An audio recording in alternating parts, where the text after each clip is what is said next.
Islam, A Challenge to Religion, by G. A. Parwez. Chapter 16. Man and War. 1. The Distant Past. Human characteristics are baffling in their complexity and contradictions. Man's capacity for ennoblement is equaled only by his capacity for debasement. He can rise to heights of sublimity but also sinks to the lowest depths of degradation. He may adore God with a fervor which is truly angelical. On the other hand, he may take devilish delight in debauchery and sensuality. If he can rise to heights of spiritual grandeur in love and can even die for his beloved, he can also hate like a beast of the jungle. Endowed with an intelligence which can explore interstellar spaces and can weigh the sun and the earth, he may remain ignorant of his own worth and latent powers and foolishly follow a path that will surely lead to the extermination of the human race. War has been with man throughout his existence on this planet. As far as our eye can penetrate the haze of the distant past, we see men fighting each other. Despite the splendid civilization he has created, and despite his glorious achievements in art and science, one wonders whether a being so busy with destroying his kind deserves to be called human. It is true that from time to time great men have appeared who have held aloft the banner of peace, tolerance and fellowship, but equally prominent men have as often preached the opposite gospel and glorified war. To Nietzsche, fighting was a noble occupation. Men should be educated for war, he counseled, and women for the production of warriors, and adds, to make his meaning clear, everything else is folly. Mussolini looked upon war as a moral necessity. Hitler regarded war as the basic principle of life. For him law was only that which a soldier laid down. In his view, only those who help the state to prepare for war really contribute to national culture and social well-being. We should demolish, says Heinrich Hauser, all those institutions which safeguard peace and security for man.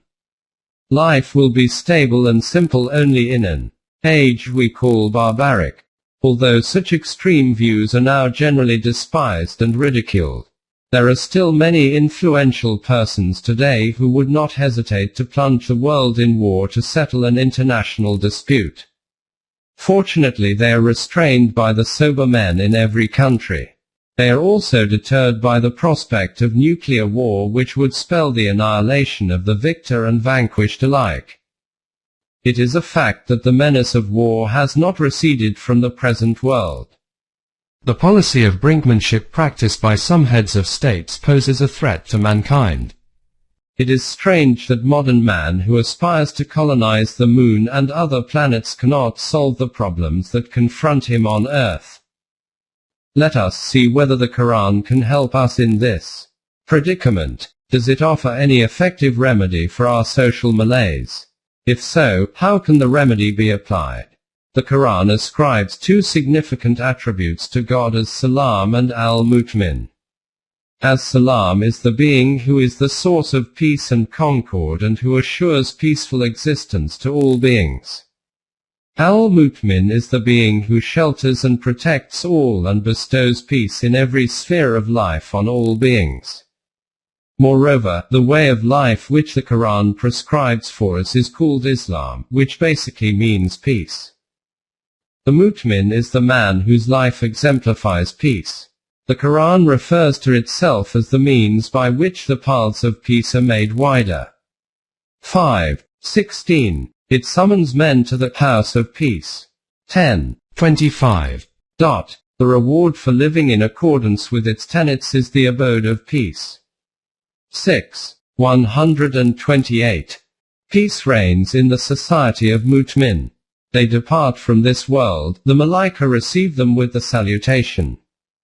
Because of the steadfastness with which you worked on earth in the cause of peace, there is for you here a reward of peace and safety.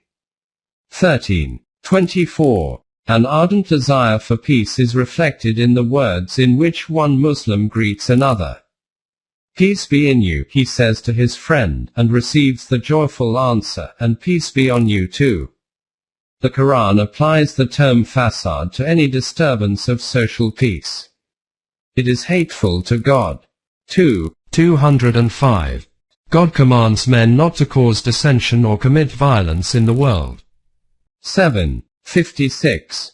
Of the believers it is said that they do not breed mischief and violence. 28. It is thus clear that Islam is a staunch supporter of peace and that mischief and violence, in any form, are repugnant to it. It seeks to establish universal peace and to assure security to all peace-loving people. It is no doubt true that human beings, by and large, wish to live in peace. Nevertheless, the outbreak of violence is by no means a rare phenomenon. The Quran offers us sensible advice on how we can check violence when it breaks out. If an individual disturbs the peace, we can try persuasion, and if it fails, the government will have to intervene and restrain him by force. However, the problem is much more difficult when a nation commits aggression against another nation. 2. Christianity and war. Christianity favors the policy of non-resistance to evil. We are advised by it not to return evil for evil, not to meet violence with violence. The New Testament tells us that the proper answer to an act of violence is an act of love. Ye have heard that it hath been said, An eye for an eye, and a tooth for a tooth. But I say unto you, that ye resist not evil.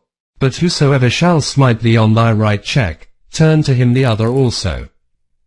And if any man will sue thee at the law, and take away thy coat, let him have thy cloak also. And whosoever shall compel thee to go a mile, go with him twain. St. Matthew 5:38-41. To do good in return for evil is said to be the best way to fight evil. No doubt, these are noble sentiments and in the personal lives of individuals may be praiseworthy. But it is doubtful if Jesus, peace be upon him, could have taught these precepts for universal behavior. For experience does not prove their wisdom. They hold good in rare instances only, and Anbiya do not speak for rare exceptions. The history of Christianity too negates their authenticity. Dean Inger's comment on this way of combating evil deserves careful consideration. The principle of non-resistance was laid down for a little flock in a hostile environment. But an organized society cannot abstain from the use of coercion.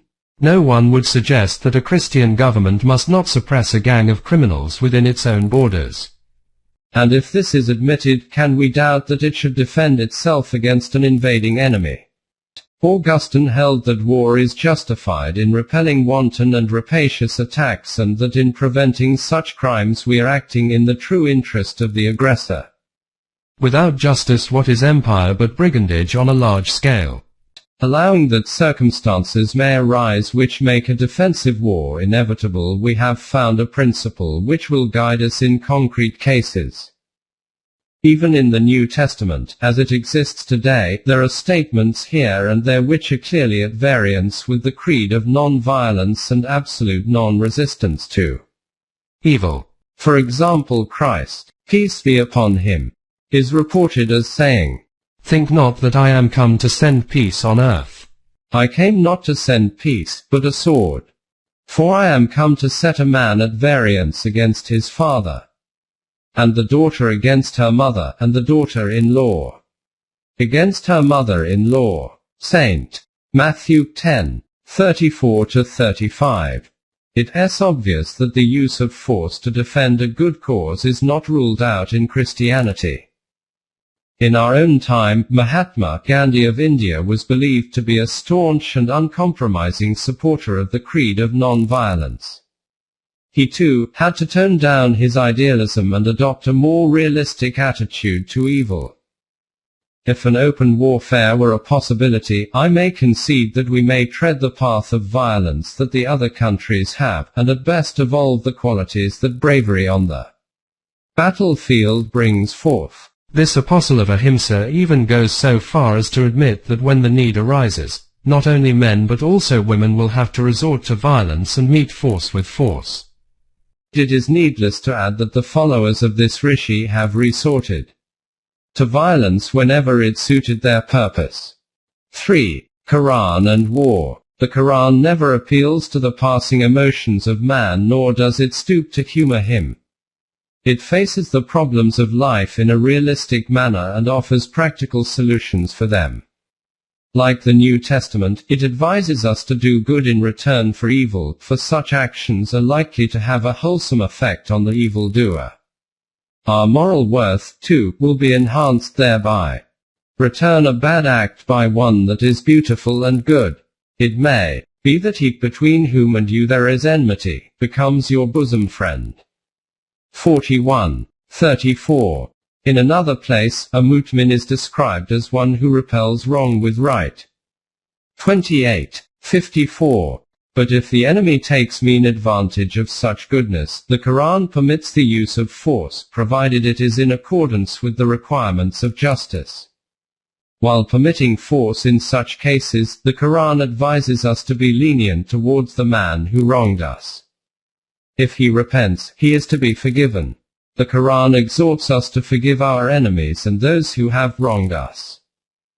But he who forgives and makes peace with his adversary, his reward devolves upon God. 42:40. The Quran applies the term zalim, cruel, oppressive, to those who do not forgive their enemies. In another place, however, the Quran concedes to man the right to demand that his enemy should make amends for the wrong he had done, and failing that he should be punished.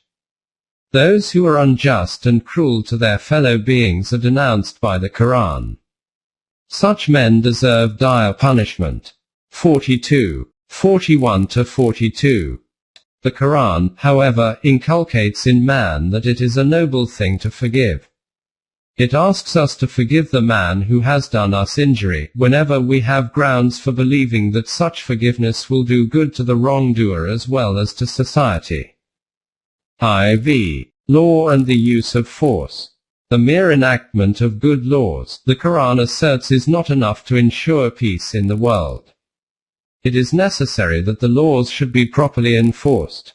We sent our messengers with clear arguments, and with these our laws and the criterion of justice, so that man may establish himself in justice. And with it we have also created steel, wherein is mighty power, and many other uses for mankind. 57:25. In other words, law which is not backed by force is no more than pious advice. Law must be enforced if the social order is to be maintained. The Quran, therefore, is in favor of the state maintaining sufficient power to enforce its laws. If the Quran calls God as Salam, the source of peace, it also applies to him the terms protector, the mighty, the compeller, and the self-reliant. The state should reflect these attributes as well. The power vested in the state should be used to maintain law and order and as a defense against those who threaten its independence. The state is not to use its powers to curtail the freedom of individual. The purpose for which the state exists is to maintain conditions in which the individual can develop and achieve self-realization. This purpose is fulfilled only when the state is fully independent and prepared to meet aggression from any quarter. Make ready for your opponents all you can of armed forces and of horses tethered, that thereby you may dismay the enemy of Allah and your enemy and others beside whom you know not. 8-60. The state should not use its power to oppress the weaker nations. It should use its power to create conditions in which the way of life ordained by God can be followed. The first battle fought by the Muslims exemplifies the right use of force. The Rasul and a small band of his devoted followers lived in Mecca for 13 years. During this time they suffered all kinds of persecution with patience and humility. Every insult or act of violence was received in silence, or at the most it evoked a gentle protest. But their self-imposed restraint was mistaken for weakness, and every day they suffered outrages. When oppression became intolerable, they left their ancestral home and sought refuge in Medina, a town several hundred miles away from Mecca. Even here they were not left in peace.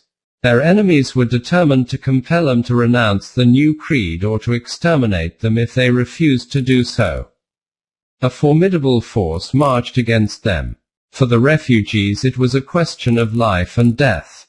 Even then they hesitated to meet force with force. They patiently waited for divine guidance, that they might do which was right. They were at last permitted to resort to force and give battle to their implacable enemies. And whoso defendeth himself after he hath suffered wrong, for such there is no way of blame against them. 42, 41. A clear directive is given in the following verses. Permission is given to those who are fought against, to right, for that they have been wronged. And verily God has the power to help them. Those who have been driven from their homes unjustly only because they said, our Rab is Allah. For had it not been for Allah's repelling some men by means of others, cloisters and churches and synagogues and all other places of worship wherein the name of God is oft mentioned would assuredly have been pulled down. And God will certainly help him who helps him. Verily Allah is strong, mighty.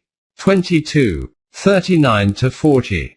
We can conclude from these verses that only those who are persecuted and are not allowed to live in peace are justified in having recourse to war. The question arises, what are they to do if they do not possess the means to defend themselves? In such a case, the Quran commands all righteous men to hasten to their rescue and fight on their behalf. How should ye not fight for the cause of Allah and of the feeble among men and of the women and the children who are crying, our Rab, bring us forth from out of this town whose people are oppressors. O give us from before thee some protecting friend. O give us from before thee some defender. Those who believe do battle for the cause of Allah, and those who disbelieve do battle for the cause of Taghut. So fight the minions of Shaitan. Lo, the Shaitan's strategy is ever weak. 4, 75-76. The meaning is clear. Oppressed people, all over the world pray for a helper to rescue them, for a defender to fight for them. Do you not hear the cry of the oppressed? Or do you think that being secure yourself, there is no need for son to fight? You are wrong. It is your duty to hasten to the help of all who are groaning under oppression. It is your duty to fight against cruelty and injustice. Even if the victims do not profess the values and concepts you profess and do not belong to your country or race. From wheresoever comes the cry of the oppressed, thither you should hasten and fight against the oppressor. This is what war, in the name of Allah, means. The Momins fight in the cause of Allah against cruelty, tyranny and injustice. Their purpose is to make justice prevail in the world. The unbelievers fight to subdue other people and exploit them for their own ends. The Quran tells us in simple and direct language when war is justified and when it is not. The principles laid down by the Quran are clear and definite. They are not couched in language which may be susceptible to different interpretations. The distinction between a just and an unjust war is clear and should not be blurred by sophistical arguments. For example, people, if they are really persecuted, have a right to rebel against the government of their country. However, they would be acting directly against the Quranic principles if they magnified any petty grievance and called it persecution. They may be said to be the victims of persecution only if the basic rights, defined by the Quran, are denied to them. The mu'min will keep up arms only to defend these rights, and he will hasten to help the oppressed whether Muslim or non-Muslim. V. Rules of conduct. So far about the conditions which war is permissible. Let us now consider the rules of conduct laid down by the Quran for Muslims when they are at war. In the first place, the duty to be just in one's dealings with others is as binding in war as it is in peace. O you who believe, be steadfast witnesses for Allah in equity, and let not enmity of any people seduce you that ye deal not justly. Deal justly, that is nearer to your duty. Observe your duty to Allah. Lo, Allah is well informed of what ye do. 5, 8. We should be just even to our enemies. The Quran does not permit us to deviate from the path of justice in any circumstances. If an oppressor has deprived human beings of the basic rights, justice demands that those rights should be restored to them. As far as possible, it should be done by peaceful means. Only when these fail, recourse may be had to war. But even in war, we should respect the basic rights of the enemy. When the enemies have been vanquished, they should be treated with consideration as human beings. Secondly, the Quran emphatically declares that a treaty ought to be honored always, in war as well as in peace. The peace of the world depends, above all things, on the trust placed in treaties. A treaty has value only as long as there is mutual trust. Can it command any respect if either of the parties subscribe to the view that all is fair in war? The stronger party could repudiate it whenever it suited its purpose.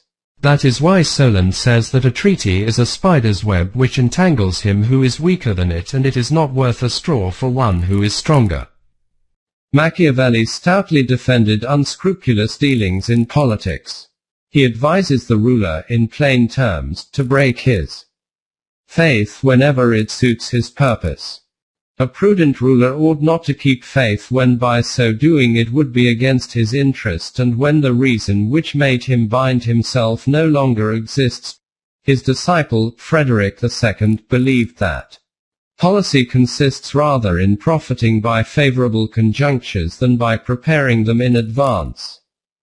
This is why I counsel you not to make treaties depending upon uncertain events, and to keep your hands free. Long before Machiavelli, a political thinker in India had set forth similar doctrines. The appellation courtier, cunning, which was applied to him shows that he defended the use of craft in politics. He believed that only a crafty and unscrupulous man can play the game of politics successfully. In his Arthashastra, he writes to the effect that treaties have no sanctity and can be twisted or broken according to the necessity of the moment. However, he counsels the ruler to do this with opponents suspect him of violating the treaty. In direct opposition to this glorification of expediency, the Quran categorically asserts, "Fulfill your bonds." 5:1. It reminds us that we are not only those to whom we have pledged our word, but also to Allah. Allah commands that we should keep our pledges. Fulfill your pledges. Remember, you will be asked about your pledges. 17:34.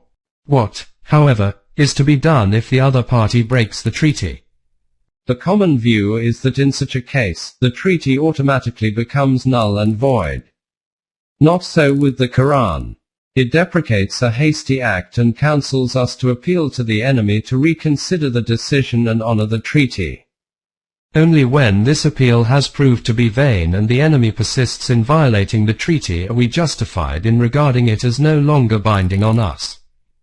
If you fear treachery anyway at the hands of a people, then throw back to them their treaty, and thus dissolve it with them equally. Surely Allah loves not the treacherous. 8:58. In the early days of Islam, when the Quranic law was invariably obeyed, the violation of treaty by Muslims was unthinkable. Even if the pledge was given by an individual Muslim, it was invariably honored. An incident which occurred during the Battle of Badr illustrates the attitude of the Rasul to the pledged word of a Muslim. At this battle, 313 Muslims were opposed by a strong force of over 1,000 men. The odds were against them, and they would have welcomed any addition to their number. When the fighting was going on and the issue was still uncertain, two armed men suddenly appeared and joined battle on their behalf. The Rasul inquired of them how they had managed to pass through the enemy's land.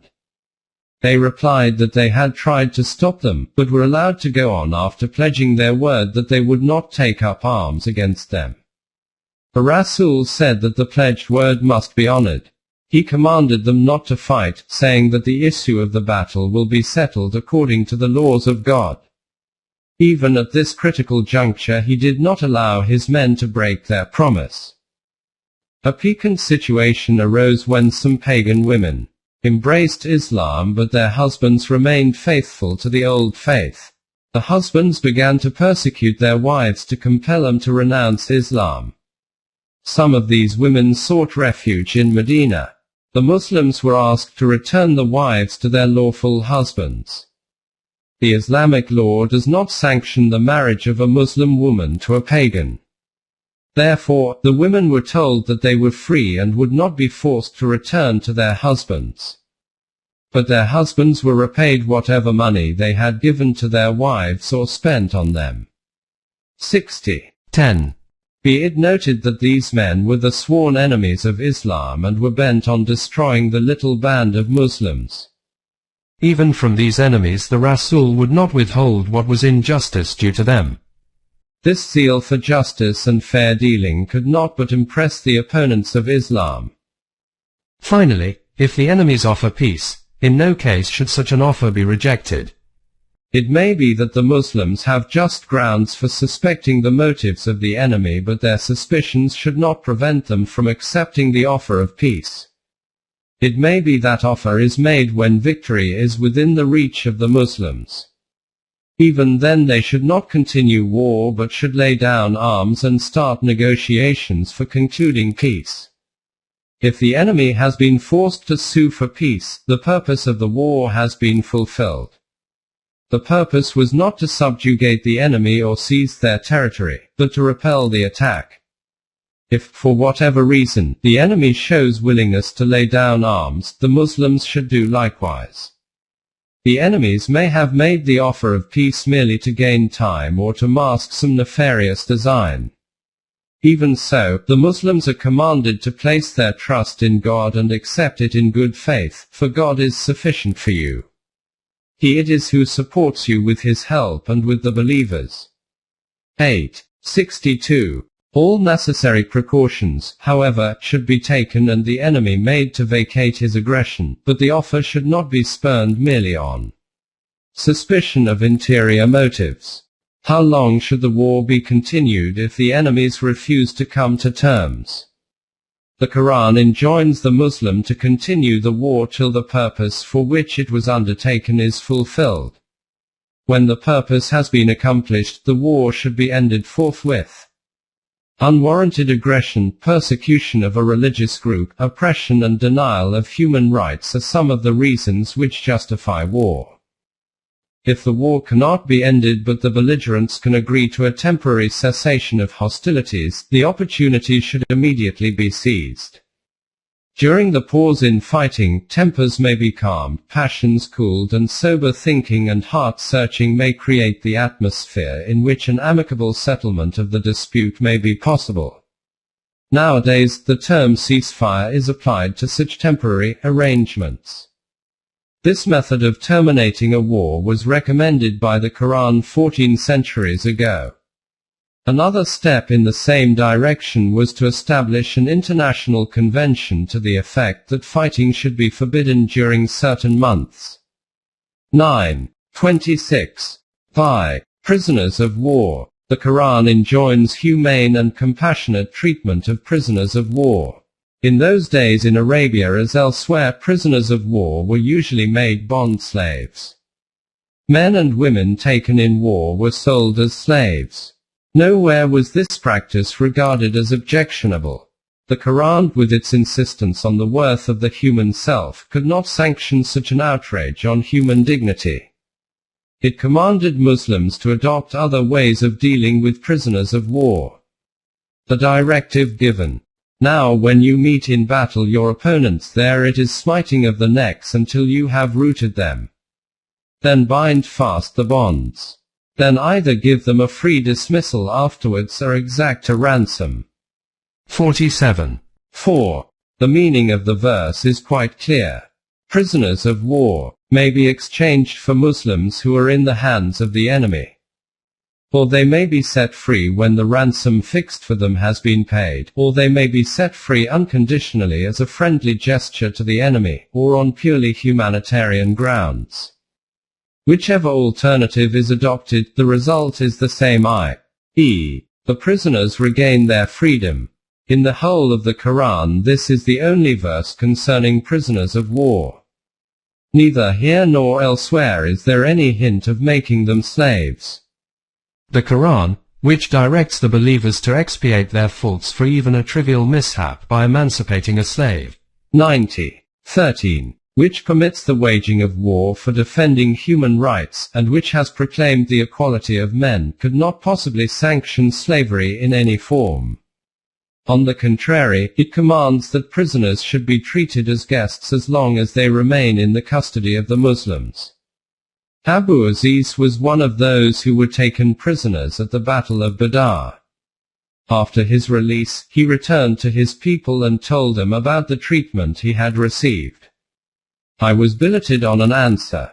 He used to give me bread and other good things to eat while he himself and his family subsisted on dates. I felt ashamed and often gave back the bread to him. He refused to touch it and forced me to eat it. Another man who fell into the hands of the Muslims at Badr was Suhail bin Umar. Suhail was a famous orator and had delivered many orations denouncing and vilifying the Rasul. The Muslims naturally wished to punish him, and somebody suggested that 2 of his front teeth be knocked out. The Rasul, however, did not give his consent to this proposal, and Suhail was not touched. Some of the prisoners taken at Badr were set free after they paid the ransom. There were many who were too poor to pay the ransom. Of these, those who were literate were told that each could buy his freedom by reaching 10 Muslim boys. The remaining were set free unconditionally. Those who had paid their ransom were told that if at any time in future they came over to the side of the Muslims, the money they had paid would be refunded to them. O Rasul, say to those captives who are in your hands, if Allah knows any good in your hearts, He will give you better than that which has been taken from you, and will protect you. 8:70. It should be noted that whenever the words bondmen or bondmaids occur in the Quran, they always refer to those who were already there in Arab society. They are spoken of in the past tense. Nowhere does the Quran say, make your enemies slaves, and such are the rules concerning them. When Muslims rose to power, they gradually emancipated whatever slaves there were in Arab society, and closed the door of slavery for the future. Men belonging to the enemy camp would now and then seek refuge in the Muslim town. The Quran commanded the Muslims not to turn them back. They should be given an asylum, and during their stay the Quranic teaching should be expounded to them. They were, however, free to accept or reject it. If they decided to return to their people, they should not only be permitted to do so, but also an escort should be provided for them so that they could reach their town in safety. And if any one of your opponents seeks your protection, then protect him so that he may hear the word of Allah, and then escort him to his place of safety. 9:6. It is certainly the duty of the Muslims to enlighten these men on the aim and objective of Islam. But the Quran expressly forbids the Muslims to coerce them to accept the Islamic faith. 7. Is the abolition of war impossible? Human history presents a checkered pattern of periods of peace alternating with periods of war. Will the same pattern be continued, or is permanent peace attainable in the foreseeable future? We can answer these questions with the help of the Quran. The verse dealing with the prisoners of war goes on to say that war will go on until it lays down its burdens. 47:4. In other words, the motives that lead to war are not rooted in man. They arise in a certain type of social organization and will disappear if the social order is radically changed. The society we have built up is a competitive and acquisitive society. If it is supplanted by the Quranic social order, which encourages creative activity and competition in social service, war will cease to be a factor in human affairs. There will be peace all over the world. The Quran seeks to weld the races of man into a single harmonious universal society. All national and group rivalries will, therefore, disappear. In such a social order, individuals as well as groups would cease to compete with each other for the prize of power, the power that might enable them to exploit others. They would have learned to desire something nobler which would unite them instead of dividing them. They would desire self-development through servicing others and working for the common good. The progress of humanity. This social order would provide man with the things he needs most. Security, freedom and opportunity for self-expression and self-development. There will be nothing in it to arouse envy, jealousy, greed or malevolence in the heart of man. There will be no clash of interests and, therefore, no conflict. Then, in the words of the Quran, war will lay down its burdens, i.e., the function it has so far performed will not be needed in the new order. As things are, however, it may sometimes be necessary to wage a war in the cause of justice. The Rasul is reported to have said, "The purpose of war is to force the oppressor to bow before that which is just." Tirmidhi, Bukhari. The compiler of the traditions of the Rasul reports that once a question was put to the latter, one man goes to war for the sake of fame, another to prove his courage and yet another for personal revenge. Of these, whose motive can we approve of? The Rasul replied, "He who fights that the law of Allah reigns supreme, his war is for Allah."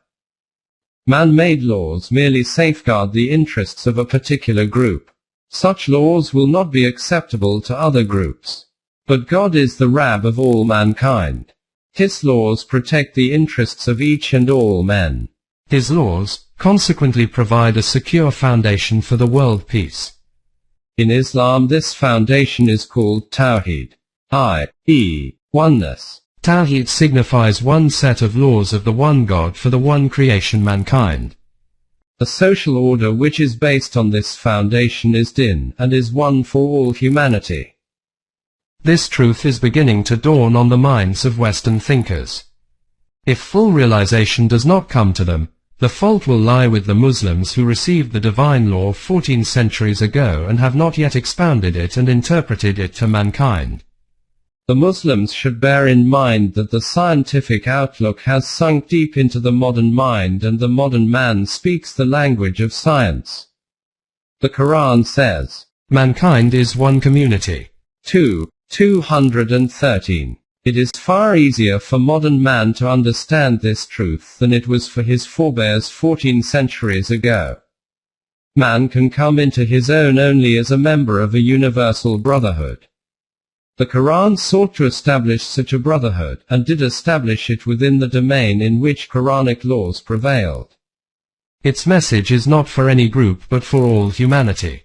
Each of the Anbiya, who preceded Muhammad, peace be upon him, appealed to a particular group. Muhammad, peace be upon him, alone was the bearer of a message for mankind as a whole. O mankind, I am the messenger of Allah to you all, the messenger of him unto whom belongeth the sovereignty of the heavens and the earth. There is no sovereign authority save him. 7:158. It is therefore the duty of all peace-loving inhabitants of this earth to rally to the Quran and march forward under its banner. The dream of perpetual peace will then become a fact. O mankind, there hath come unto you an exhortation from your Rabb, a balm for that which is in the breasts, a guidance and Rahmah for believers.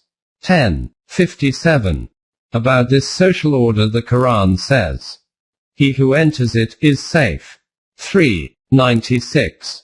Men all over the world should address themselves to the task of building up this social order, in which rests the hope of humanity. References. 1. Deaning at the Fall of Idols, page 176 to 179. 177. 181. 2. The Young India, page 147. Quoted by Fatima Mansa. In Process of Independence, page 44. 3. Harijan, dated the 27th of October 1946. 4. N. Machiavelli, The Prince, page 64. 5. Quoted by J. M. Murray, Op. Cit. page 212.